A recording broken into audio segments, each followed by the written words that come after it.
Hey guys, today we're going to be learning a step called puppet knees. In this step, it's going to be as if your hands are controlling the motion of your knees. Yeah, so let's learn it.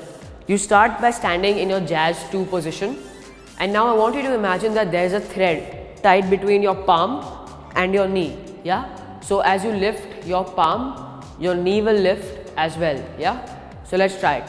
Hands out, jazz hands, jazz 2nd position, hands right here at your waist level.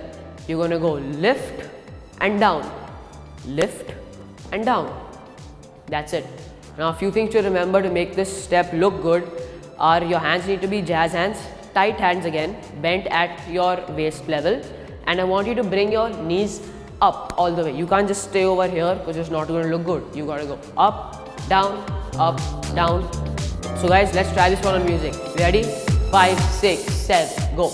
1, 2, 3, 4, 5, 6, 7, 8. 1, 2, 3, 4, 5, 6, 7, 8. Thank you.